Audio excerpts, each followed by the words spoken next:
Kita perangi stunting, kasih makan makanan bergizi kepada ibu hamil. Tapi kalau ibu hamilnya pencernanya terganggu, terjadi penumpukan makanan di dalam tubuh, dinding-dinding usus itu penuh dengan kotoran, bagaimana dia bisa mencerna makanan dan mensuplai nutrisi dan oksigen ke seluruh tubuh dengan bagus? Makanya biar dia makan makanan bergizi tapi menghasilkan anak juga tetap stunting. Tapi ada suatu gerakan misioner, perutusan ya, untuk kita bisa menyuarakan kemana saja dengan berbagai media, untuk semua bergandeng tangan untuk kita mulai selamatkan bumi, selamatkan ibu bumi yang memberi kehidupan kepada kita dan anak cucu kita.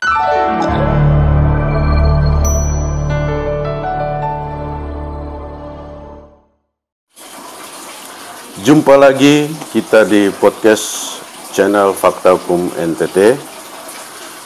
Hari ini bersama saya Bapak Lukas, seorang tokoh misioner lingkungan, pelopor gerakan kesehatan berbasis alam dan teknologi. Bapak Lukas Ponek Narek juga adalah top leader PT Momen Global Internasional Wilayah NTT. Selamat datang Pak Lukas. Selamat jumpa. Bagaimana kabar? Kabarnya baik-baik saja. Wah, sehat. Biasa. Nah. Jadi hari ini kita bersama Bapak Lukas, kita akan bicara soal tema yang cukup istimewa, yaitu Back to Nature, gerakan misioner selamatkan ibu bumi. Ya, langsung saja Pak Lukas, kita dengar slogan gerakan Bapak sangat kuat, yaitu mari kita bersatu, sehati, sespirit, gerakan misioner. Bisa Bapak jelaskan apa makna dan misi besar di balik seruan ini? Oke, terima kasih. Selamat pagi untuk Fakta Hukum. Dalam hal ini Saudara Yos Batona. Saya mengucapkan terima kasih juga kepada pemirsa yang juga mungkin bisa mengikuti dialog kami pagi hari ini tentang tema besar suatu gerakan selamatkan ibu bumi, diri kita dan anak cucu. Wow. Ini suatu idealisme yang muncul berangkat dari kondisi alam kita yang rusak oleh karena tangan-tangan jahil kita sendiri manusia, bahkan juga terlahir dari kebijakan politik, kebijakan pembangunan yang mengabaikan tentang lingkungan hidup, yang juga berdampak lanjut pada persoalan manusia itu sendiri. Jadi pemicunya juga manusia terhadap lingkungan, tapi dampaknya juga terhadap manusia itu sendiri merasakannya. Makanya muncul gagasan bagaimana untuk menyelamatkan ibu bumi yang rusak oleh tangan-tangan manusia itu, baik melalui teknologi maupun melalui kebijakan eksploitasi maupun eksplorasi yang mengabaikan tentang ekosistem bumi ini, sehingga kerusakan-kerusakan itu baik itu tanah, lingkungan secara keseluruhan, udara juga tercemar, tanah yang ngomong tentang tanah, lingkungan, hutan juga terbabat habis karena misalkan saja eksplorasi tambang, pasti hutan pasti dibabat. Salah satu sumber oksigen bagi manusia sudah hancur. Lalu juga misalnya dengan sekarang lagi tren di NTT itu geothermal. Geothermal. Ini program Pagub. Iya, program Pagub. Saya kira program bagus, tetapi bahwa sangat berakibat pada rusaknya lingkungan, bahkan juga terhadap ganggunya perekonomian masyarakat setempat, seperti itu. Tapi bicara tentang selamatkan ibu bumi ini, ya artinya dengan kondisi itu makanya ada suatu muncul gerakan dalam pikiran dan batin saya bahwa ini kita harus mengambil suatu langkah Dan harus kita mulai. Kita tidak bisa hanya duduk dan berdiskusi, habis dengan berdiskusi. Tapi ada suatu gerakan misioner, perutusan ya, untuk kita bisa menyuarakan kemana saja dengan berbagai media, untuk semua bergandeng tangan, untuk kita mulai selamatkan bumi, selamatkan ibu bumi, yang memberi kehidupan kepada kita dan anak cucu kita, seperti itu. Sehingga termasuk salah satu sektor yang ikut berkontribusi dalam merusak tanah dan lingkungan, selain dari pertambangan dan macam-macam, tapi juga sektor pertanian, peternakan, yang menghasilkan produk-produk yang notabene mengandung kimia, karena pola pertanian sudah bergeser dari yang organik ke non organik, ke kimia. Jadi mulai dari pestisida, pupuk kimia, tambah lagi dengan rundup yang orang bilang kasih mati tanam rumput-rumput dengan semprot mematikan. Tapi bukannya sekedar mematikan rumput, tapi juga mematikan bioorganisme yang lain, seperti ini di bioorganisme tanah, sehingga menimbulkan semua makhluk itu mati suri. Dan sehingga itu apa dampak bagi manusia? Kalau dampak bagi manusia itu banyak. Kalau tanah sudah rusak ya bencana, bisa juga alam sudah dirusak juga akan menimbulkan bencana alam yang kita nikmati di mana-mana. Lalu yang berikut, kalau dampak kesehatan malah banyak. Karena makanan semua yang hasil produksi pertanian sekarang yang non organik itu semua mengandung kimia, mau itu pangan, padi, jagung, maupun juga sayur-sayuran, buah-buahan yang menggunakan pupuk dan pestisida kimia, itu bagaimanapun juga produknya itu akan mengandung kimia. Dan ketika dikonsumsi oleh masyarakat, oleh manusia, ya jelas pasti akan menimbulkan efek gangguan bagi kesehatan manusia itu sendiri. Jadi saya kira itu yang menjadi pemicu orang sekarang pada sakit. Itu karena salah satu sumber penyebabnya itu adalah makanan dan minuman semua sudah terkontaminasi dengan kimia-kimia. Air pun juga sudah tercemar, apalagi pertambangan dan segala macam. Dari pertanian ini juga pasti misalnya diberi pestisida, pupuk kimia dan rundup dan segala macam yang berbau kimia, ya pasti bisa juga masuk ke dalam tanah, ya masuk ke mata air yang potensial kita dikonsumsi minum, itu kan sudah tercemar. Itu semua itu yang tercemar itu, sehingga kita harus bisa selamatkan ini. Kita harus selamatkan. Jadi kalau lihat kondisi yang tadi Bapak Lukas gambarkan luar biasa, baik dari segi alam, peternakan dan semuanya, yang membawa dampak pada kesehatan manusia. Kira-kira ada solusinya tidak, Pak, menurut Pak Lukas? Solusi untuk ini? Ya, jadi artinya sebenarnya dari gerakan besar tadi, bahwa selamatkan, saya berkampanye di mana-mana, dari desa ke desa, dari kabupaten ke kabupaten malah, itu saya selalu menyerukan untuk kita selamatkan ibu bumi, anak diri kita dan anak cucu. Karena apa? Bumi juga sudah rusak sekarang, sakit-sakitan. Demikian juga manusia. Kita semua ini manusia, semua ini kan pada sakit-sakitan. Umur juga tidak panjang-panjang, berbanding dengan nenek moyang kita dulu. Padahal sekarang kita mau ngomong tentang makanan, minuman, semua orang merasa bahwa makanan enak, berkecukupan. Berbanding dengan nenek moyang kita, mereka makan apa adanya, terbatas. Tapi justru kita yang enak-enak ini sakit-sakitan. Dulu tidak pernah orang temukan ada orang cuci darah, tidak pernah ada orang operasi kayak stroke kayak gini yang begitu trending, darah tinggi, gula, asam urat. Orang-orang tua, padahal kita ini semua makan minum terjamin, tidur pun juga di atas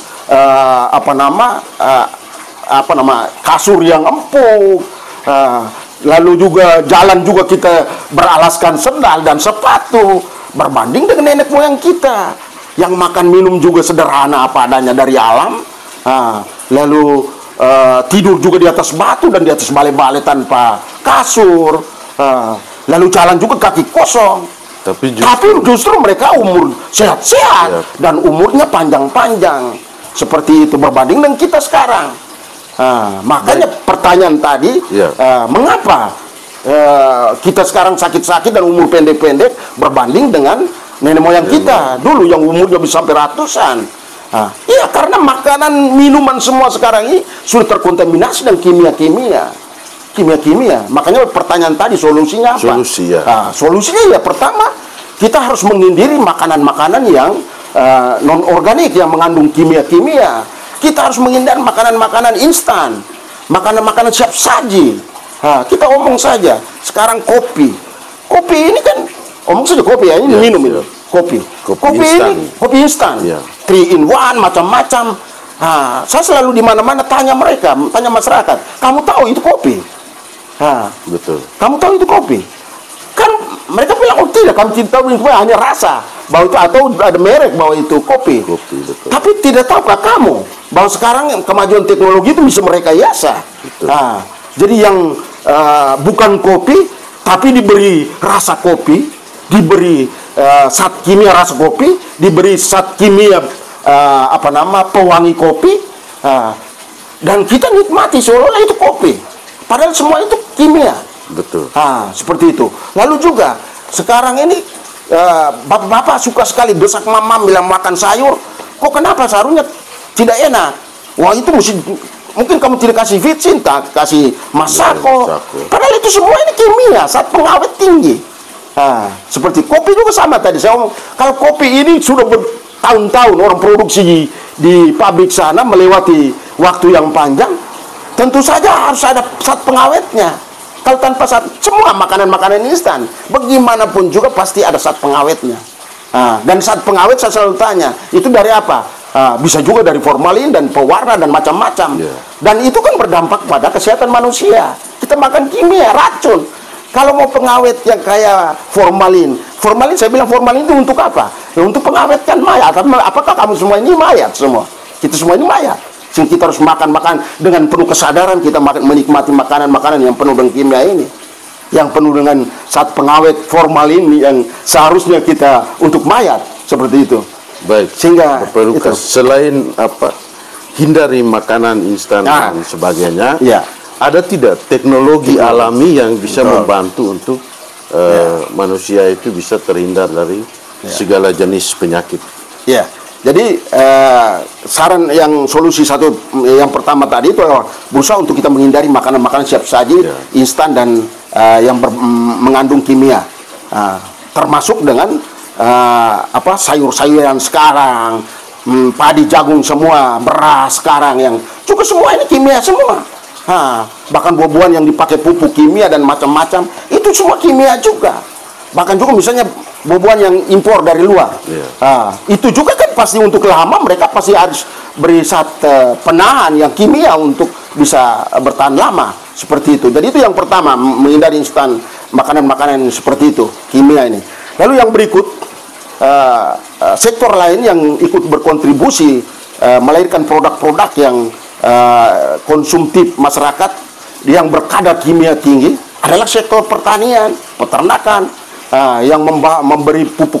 Jadi pertanian sekarang ini kan semua menggunakan kimia semua. Pertanian modern. Jadi menggunakan pola pertanian yang non organik dengan kimia-kimia. Mulai dari matikan rumput juga pakai Roundup dan macam-macam. Lalu mau pemupukan juga pakai pupuk kimia, pupuk urea dan TSP dan macam-macam yang mengandung kimia. Lalu yang berikut sayur-sayuran juga sama. Orang yang mau beli sayuran mereka baru pestisida habis. Bagaimana kita mau memberikan makanan yang memberikan itu produk ini yang sehat bagi masyarakat?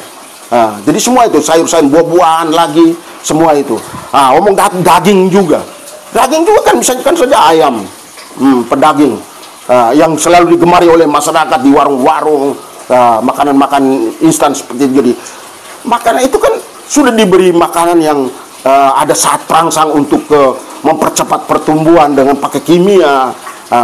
Jadi kita makan makanan semua ini kan sudah berkadar kimia semua, termasuk air yang tadi yang sudah tercemar melalui proses pertanian dan juga melalui industri dan semacamnya.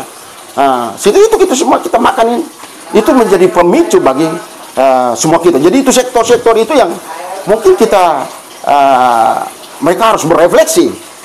Kita semua, dan itu kita harus serukan. Kita tidak bisa hanya mengharapkan. Jadi itu kita melihat itu, makanya saya berkeliling. Memang saya harus berkorban karena ini kan komitmen saya, komitmen pribadi saya juga. Saya memang ini harus mengusung tema besar tadi, selamatkan ibu bumi, diri kita dan anak cucu. Karena diri kita ini sudah mengalami situasi begini. Apakah kita membiarkan ini sehingga anak cucu kita juga harus mengalami sakit-sakitan, tidak cerdas, kualitas rendah, umur pendek? Apakah kita membiarkan seperti itu? Kan harus kita harus serukan supaya kita bisa cari solusi bersama. Dan solusi yang paling strategis itu adalah kita membangun kerjasama kemitraan dengan semua elemen masyarakat, terutama pemerintah pengambil kebijakan, pemerintah, DPR. Ini kan semua dua kekuatan politik ini harus kita bisa mempengaruhi sehingga mereka melahirkan kebijakan-kebijakan yang berwawasan lingkungan dan juga berorientasi pada organik, sehingga kita harus bisa selamatkan ibu bumi dan anak cucu, diri kita dan anak cucu ini. Jadi kalau misalnya pemerintah juga masih berkutat dengan kebijakan-kebijakan yang berbasis non organik, eksploitatif terhadap sumber daya alam, itu bagaimana kita bisa mau selamatkan tentang tentang selamatkan ibu bumi dan diri kita dan anak cucu. Baik Pak Lukas, jadi ini luar biasa.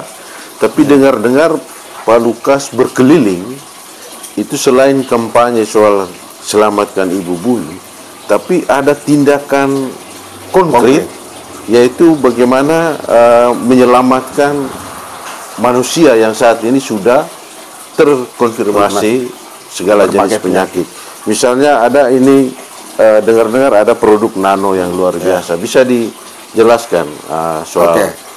Jadi terima kasih. Jadi artinya saya berkeliling, saya berkampanye tentang untuk selamatkan ibu bumi, dan itu kan berangkat dari keyakinan tadi. Lalu saya berkeliling itu mau bersinergi dengan pihak pemerintah, desa, kabupaten maupun provinsi. Kita mengharapkan itu kita bisa bersinergi. Lalu saya mau masuk melalui program pemerintah, yaitu program ketahanan pangan. Saya mau mulai dari program ketahanan pangan itu menjadi entry point atau pintu masuk untuk program-program lainnya, termasuk ketahanan pangan itu. Kita mengharapkan bahwa di semua desa itu ada program ketahanan pangan. Itu kan 20% dari APBD itu dialokasikan untuk mendukung ketahanan pangan ini. Dari ketahanan pangan itu kan ada yang pertanian, peternakan, dan hortikultura dan macam-macam. Saya mempunyai visi, punyai harapan bahwa kita bisa bangun kerjasama dengan desa ini untuk mulai dari situ kita produk ketahanan pangan itu harus bebas kimia, non organik. Sehingga dari itu kita menghasilkan produk-produk mulai dari misalnya ada program ketahanan pangan padi, jagung, untuk makanan konsumsi untuk mendukung. Jadi produk ini harus benar-benar bebas, sayur-sayuran, peternakan juga harus organik, bebas kimia. Sehingga harapan kita bahwa itu semua produk dari program ketahanan pangan itu menjadi bahan baku bagi suksesnya program makan sehat bergizi gratis. Itu produk-produk apa saja yang misalnya untuk membantu petani supaya bisa mendapatkan hasil yang betul-betul alami? Terima kasih Pak Yot. Jadi sebelum omong tentang nano tadi, kita mulai dari pertanian, bahwa salah satu sektor potensial yang memberi kontribusi makanan-makanan yang kimiawi ini. Solusinya adalah saya dari program ketahanan pangan itu saya dampingi masyarakat di desa supaya mereka benar-benar menggunakan pola pertanian yang organik, bebas kimia. Jadi back to nature, kembali ke alam tadi sebagai topik diskusi kita hari ini. Back to nature. Saya ajak untuk kita kembali ke alam. Jadi kita mulai pakai pupuk-pupuk, kalau mulai pertanian pupuk-pupuk organik seperti pupuk kompos, pupuk kandang. Lalu kita saya membawa bendera PT Momen Global Internasional itu mensuplai pupuk super organik namanya Solve, pupuk tetes. Dia hanya tetes saja. Ini yang mungkin kita bisa lihat.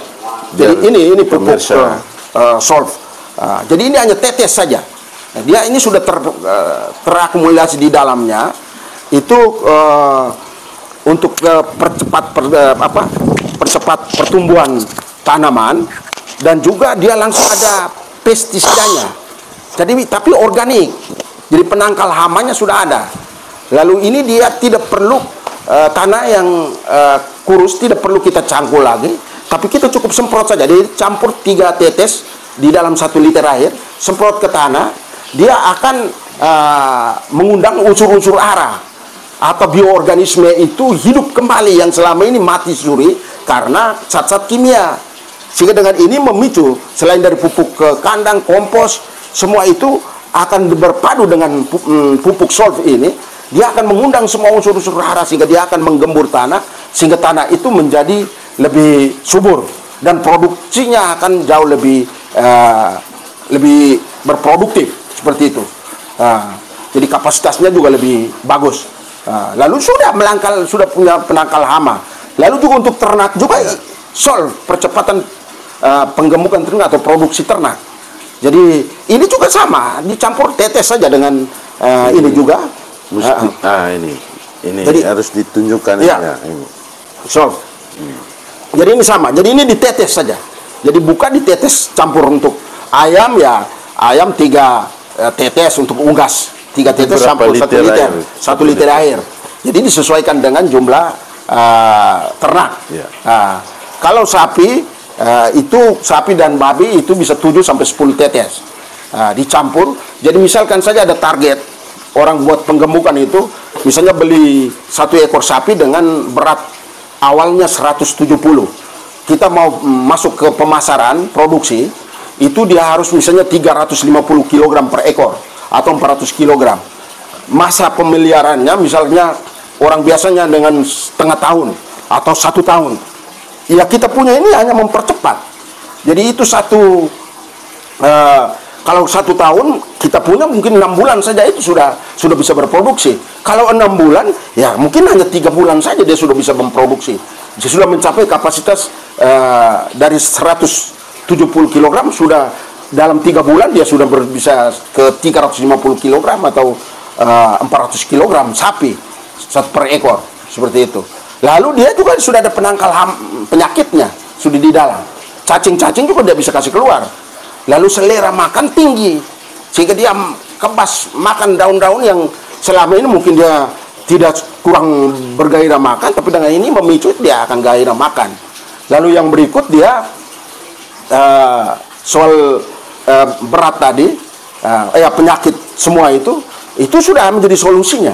Makanya tidak perlu ada suntik lagi, tapi ini sudah terpadu. Jadi semua ini sudah terpadu di dalam seperti itu. Jadi itu keunggulan dari produk Solve tetes yang saya kampanyekan. Ikan bisa tidak? Kalau ikan ini di 1 botol kita cemplung saja di situ. Jadi buka dan cemplung, dia akan mengikat amoniak sehingga itu menjadi bahan konsumsi bagi ikan-ikan. Jadi Pak Yos punya ini Pak Yos ini juga lagi ada budidaya ikan ini luar biasa. Jadi kita datang sambil berdiskusi, tapi beliau sudah melakukan ini. Jadi tinggal saja dipicu dengan ini, Pak. Jadi 1 botol itu tinggal dicemplung saja, itu dia akan mengikat amoniak. Jadi dia akan mengundang unsur-unsur itu hidup. Mereka menjadi makanan bagi ikan. Ya, luar biasa gitu. Ya. Jadi itu untuk solusi tentang pertanian dan peternakan, pertanian dan peternakan. Seperti itu. Perikanan. Dengan perikanan. Ya, seperti itu. Lalu kita kalau masuk ke sesi berikut tentang kesehatan tadi. Manusia. Kesehatan manusia itu penting. Ini kan sudah tercemar. Iya, jadi harus ada solusi yang baik, iya, Pak Lukas. jadi dasar kita bahwa manusia sekarang ini kan pada sakit-sakitan, saya ulang lagi tadi, umur pendek dan semacamnya. Berbagai metode untuk melakukan penyembuhan terhadap sakit-sakit yang diderita, baik penyakit-penyakit modern yang aneh-aneh juga itu yang membuat orang juga ketakutan. Betul. Stroke, darah tinggi, gula atau diabetes, lalu bahkan juga ginjal, gagal ginjal. Bahkan itu bukan menimpa orang-orang tua, menimpa generasi-generasi kita muda. Ini kan sangat disayangkan. Lalu terhadap penyakit-penyakit ini ada beberapa solusi. Kita kenal, kalau bagi kami di misi saya ini ada beberapa teknologi untuk mengatasi persoalan kesehatan ini. Jadi teknologi yang pertama itu kan teknologi pengobatan generasi pertama, itu teknologi obat-obat tradisional. Jadi akar, daun, bahkan juga jadi itu direbus atau dimakan langsung seperti itu. Jadi itu semua adalah teknologi, termasuk juga dengan orang yang makan sirip pinang, sembur-sembur orang langsung perut sakit langsung sembuh. Itu kan soal keyakinan. Tapi itu juga memang bagian dari terapi tradisional seperti itu. Itu pengobatan generasi pertama. Pengobatan generasi kedua itu teknologi medikal. Rumah sakit, dokter-dokter mereka punya. Lalu obat-obat kimia ini benar, itu sangat manjur juga. Tapi kita konsumsi sesuai dengan resep dokter. Banyak orang kan mau cepat sembuh ya habok saja minum sesuka hati dan mengabaikan resep dokter. Itu tidak berpikir bahwa obat kimia ini di satu sisi menyembuhkan, tapi juga merusak organ tubuh yang lain, minimal lambung, ginjal dan macam-macam. Makanya kita minum itu juga ada takarannya. Minum juga rasa-rasa, kalau memang minum obat ini ternyata tidak mempan, ya tak usah paksa. Kita bisa beralih ke yang lain seperti itu. Itu medikal.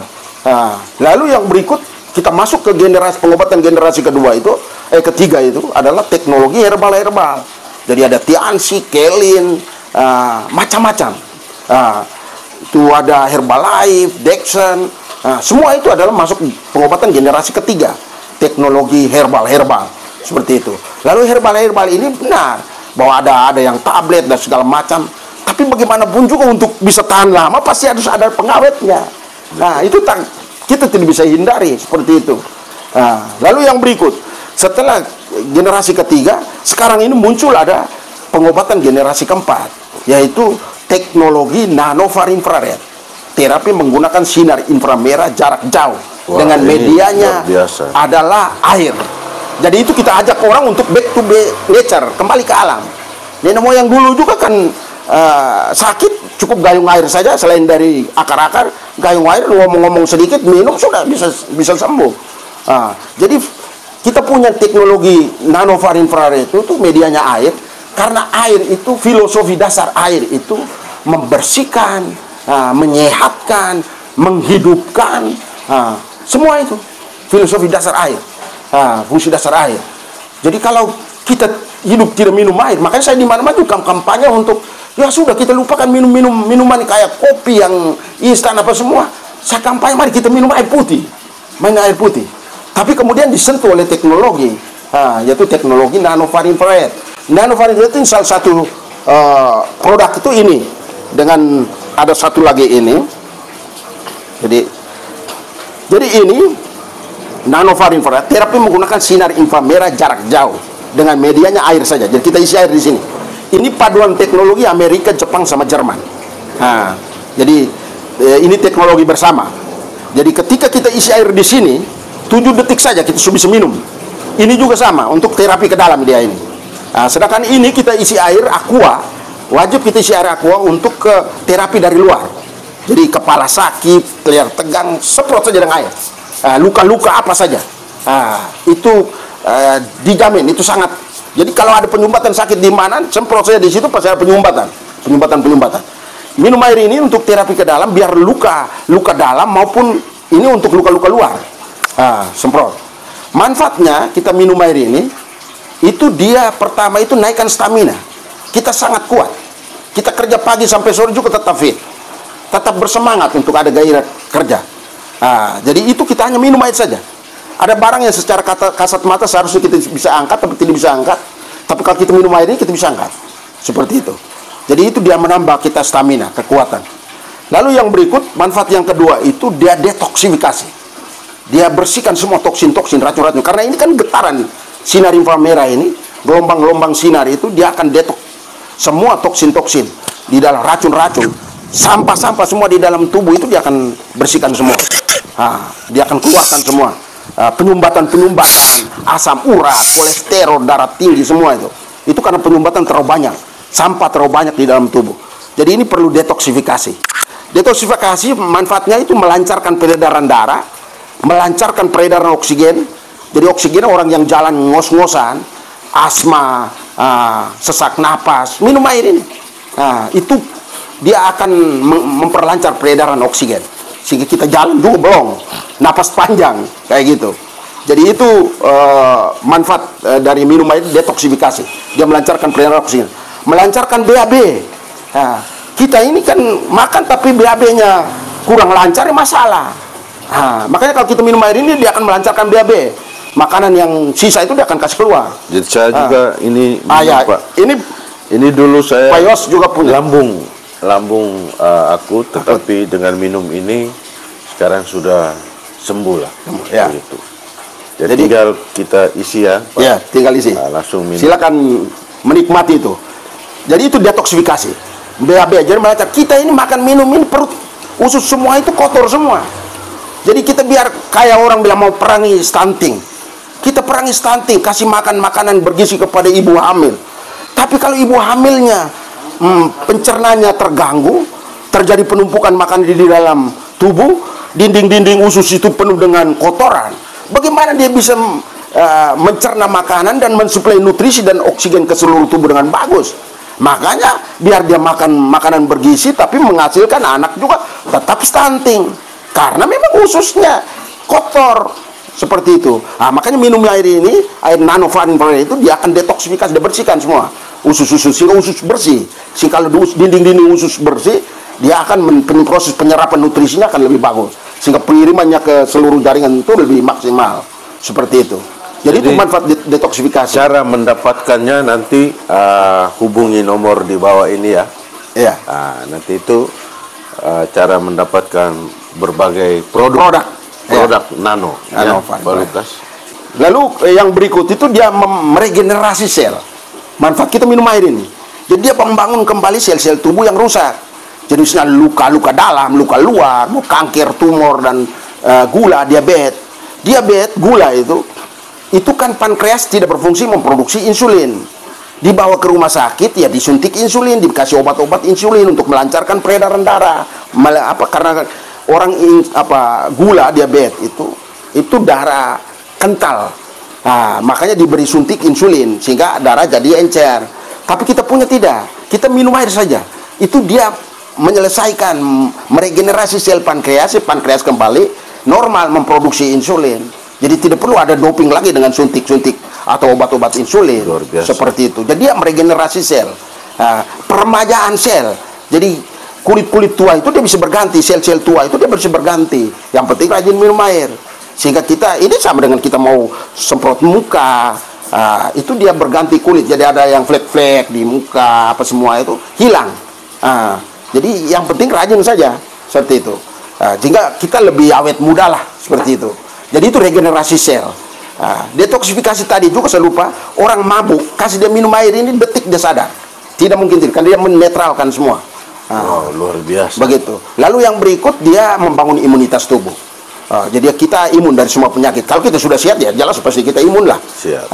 Lalu yang berikut dia membantu menaikkan kecerdasan anak karena dia membantu pencernaan dan mensuplai nutrisi dan oksigen ke otak anak lebih bagus sehingga kecerdasan anak itu meningkat. Seperti itu. Lalu keunggulannya, ini keunggulan sekali beli seumur hidup pakai. Betul. Jadi kita tidak beli ulang-ulang. Lalu satu keluarga, satu komunitas bisa pakai ini. Jadi tidak perorangan. Kalau yang lain ini kan hanya perorangan. Tapi kalau ini kita beli untuk satu komunitas, satu keluarga pakai. Karena paling tidak kita isi air di sini, kita minum air kita punya, air galon, air aqua. Kalau misalnya lagi sakit berat ya kasih aqua lah, seperti itu. Jadi minum air di sini, rajin minum air. Intinya ada di minum air di sini. Jadi itu sekali beli seumur hidup pakai, satu keluarga pakai, satu komunitas pakai, kita bisa gunakan bersama. Mau mandi pun ini dicemplung di air yang mau mandi, maka air itu menjadi air terapi. Kita bisa mandi dengan air terapi. Luar biasa. Seperti itu. Lalu yang berikut kita praktis, kita bisa bawa kemana-mana. Kalau kita bawa kemana-mana, saya selalu anjurkan supaya selalu ada di badan. Kita taruh di badan begini, dia sedang terapi kita. Karena itu sinar far infrarednya kuat sekali. Jadi dia bantu, dia mensuplai kita energi luar biasa. Lalu kita bawa kemana-mana, selain dia bisa menolong kita, tapi juga ada nilai sosial. Kita bisa tolong orang banyak. Kita bisa tolong banyak orang. Orang sakit, ketemu orang sakit, ya kita buat air kasih dia minum. Dia minum untuk selamatkan dirinya dari sakit. Seperti itu. Jadi itu ada nilai sosial. Kita bisa bantu tetangga tanpa mengurangi dia punya kualitas. Seperti itu. Hanya butuh kita. Makanya ketika orang lain ambil, ada teman-teman bersaudara semua yang ambil ini produk ini, dia telah menyambungkan tangan kita untuk menjamah banyak, menolong banyak orang. Seperti itu. Lalu yang berikut kita ada dia bisa kita bawa kemana-mana, dia juga bisa memprotek kita, melindungi kita dari berbagai unsur negatif. Jadi dia pancaran far infrared itu dia bisa melindungi kita dari berbagai unsur negatif seperti yang mengancam diri kita, seperti udara beracun, radiasi bebas, seperti itu. Saya kira itu yang ada banyak hal lagi. Lalu yang berikut kita bisa terapi jarak jauh. Jadi misalnya ada keluarga yang sakit di Jakarta, di luar negeri, di mana saja, kita terapi dari sini saja. Jadi kita bisa pakai telepon. Jadi kita telepon sambil pegang. Jadi kita telepon sambil pegang, loncatan sinar infrared sinyal itu akan sampai di orang yang terima telepon. Dia terima telepon itu, dia sedang terterapi. Seperti itu. Itu terapi jarak jauh. Karena ini kan sinar inframerah jarak jauh. Lalu yang berikut, manfaat yang berikut itu kita bisa pakai foto.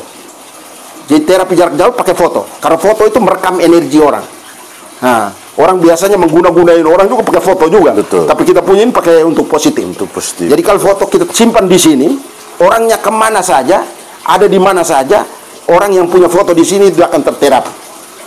Seperti itu. Jadi Pak Yos kalau ini, Pak Yos kemana-mana, tapi kalau taruh foto ibu dan anak-anak di sini, ya ibu dan anak-anak di rumah itu terterapi. Minimal mereka tetap bersemangat, bertenaga, dan mereka pasti sangat semangat. Seperti itu. Juga hanya ada foto saya. Luar biasa. Ini juga kita bisa deteksi orang yang memanipulasi atau memalsukan orang tangan. Jadi misalkannya di suatu kantor, misalnya di kantor desa lah, bendahara tanda tangannya dimanipulasi atau dipalsukan oleh diduga oleh beberapa orang.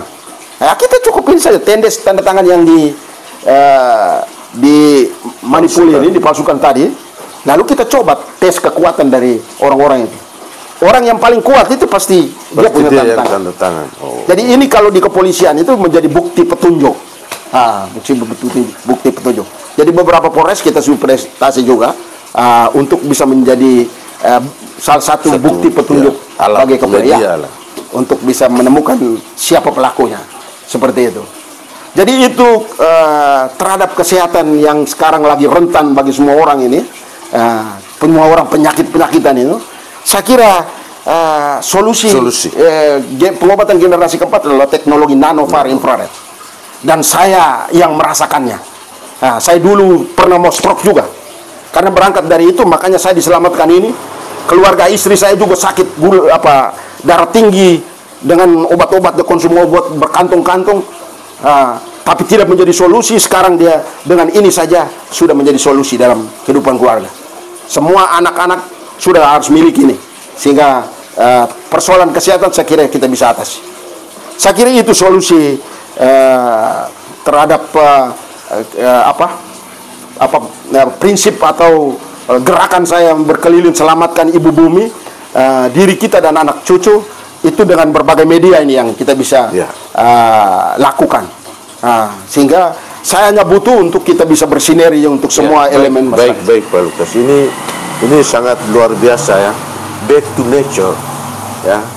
Jadi gerakan Pak Lukas ini memang luar biasa. Bagaimana menyelamatkan ibu bumi, anak cucu ya, sampai diri kita dan anak cucu. Diri kita dan anak cucu.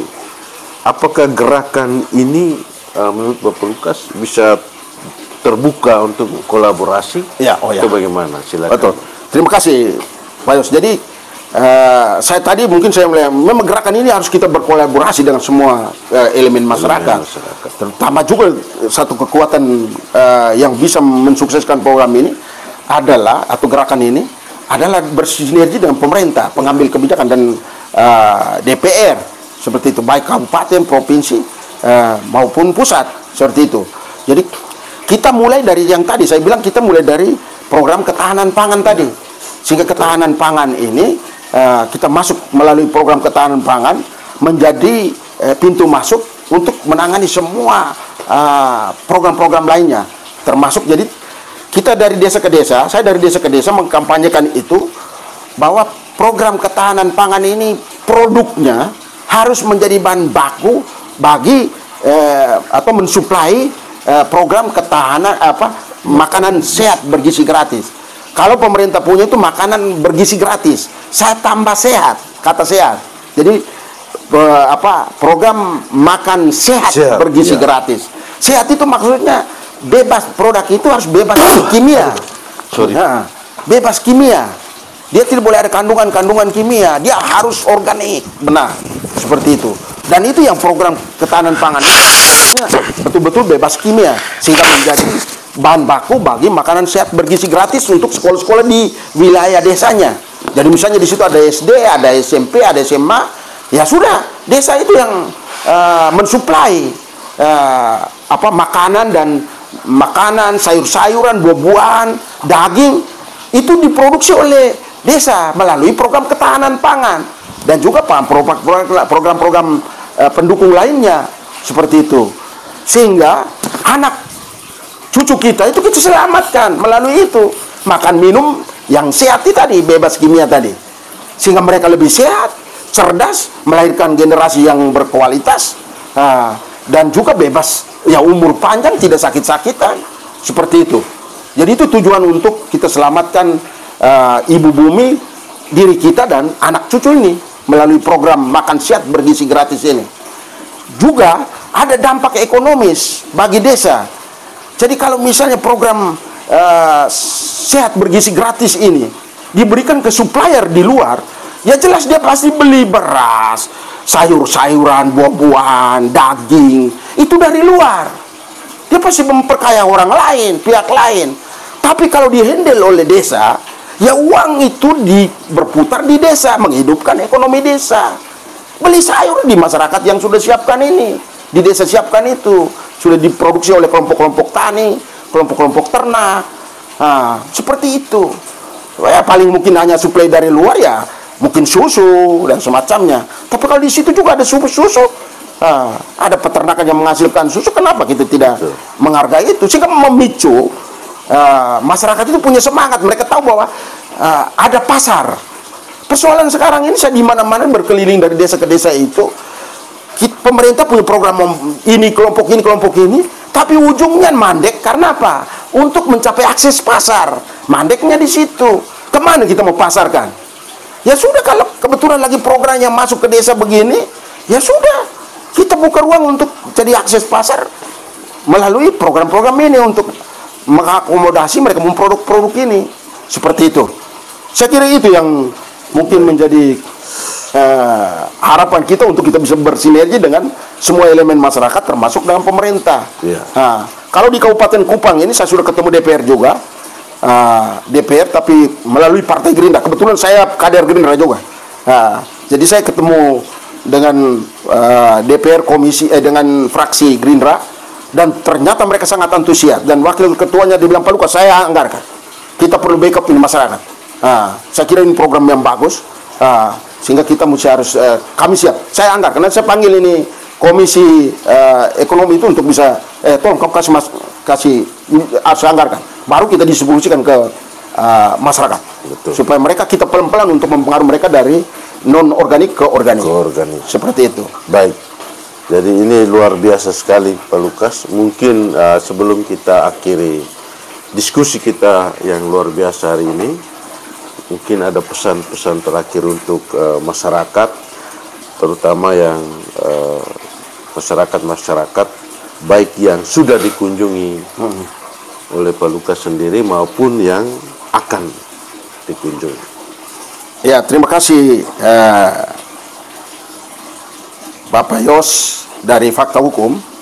Saya kira pesan saya pertama untuk pemerintah, mulai dari pemerintah, ya kita ada di Kupang, dia ada di NTT, jadi pemerintah provinsi, juga pemerintah kabupaten dan desa. Saya ajak untuk kita membangun kerjasama kemitraan untuk mensukseskan program-program pemerintah, tetapi mungkin kita bersinergi. Jadi program-program pemerintah ini yang outputnya ya kita selamatkan ibu bumi, diri kita dan anak cucu. Itu yang pertama. Yang lalu berikut masyarakat juga. Saya menghimbau kepada masyarakat supaya kita pelan-pelan bergeser dari gemar mengkonsumsi makanan-makanan instan, makanan-makanan siap saji, kayak mie, anak-anak yang selalu diberi jas jus, teh botol dan segala macam, bahkan kerupuk-kerupuk yang dijual di jalanan. Wah, ini kan kita telah jauh dari kesehatan sebenarnya. Itu kan yang dijual di jalanan kan penuh dengan kimia seperti itu. Jadi saya himbau untuk yang makanan-makanan instan kayak macam begitu-begitu kita kurangi, bahkan kita hilangkan. Mari kita beralih dari non organik ke organik, dari kimia ke organik, supaya kita mau sehat-sehat, umur panjang seperti nenek moyang kita. Jadi back to nature, kembali ke alam, back to basic, kembali seperti yang dulu, tetapi disentuh dengan teknologi-teknologi terbaru yang ramah lingkungan, berwawasan lingkungan, ramah ya berkelanjutan, dan berbasis organik seperti itu. Jadi itu yang saya ajak ke masyarakat, pertama itu menghindari itu. Lalu yang berikut, saya ajak petani kita dan peternak kita, mari kita pelan-pelan, mungkin kita mulai dari program ketahanan pangan ini menjadi pilot project, berpindahnya kita dari non organik ke organik, dengan menggunakan pupuk organik, pupuk kompos kandang, dan juga mungkin dengan pupuk-pupuk yang kita tawarkan ini, yang super organik seperti itu. Dan itu yang kita harus bermitra. Kalau gerakan ini bisa terwujud kalau kita bersinergi. Jadi makanya saya bilang mari kita bersatu, sespirit, bervisioner bersama untuk satu topik besar ini, selamatkan ibu bumi, diri kita dan anak cucu. Sehingga anak cucu kita kemudian juga harus sehat-sehat, berkualitas sumber daya manusianya, dan juga umur panjang-panjang seperti nenek moyang kita dulu. Saya kira itu yang mungkin pesan saya. Terima kasih Pak Lukas atas pencerahannya, dan bagi masyarakat pencinta kesehatan, welcome back to basic, back to nature. Selamatkan ibu bumi, diri kita dan anak cucu. Sampai jumpa di episode berikutnya. Mantap.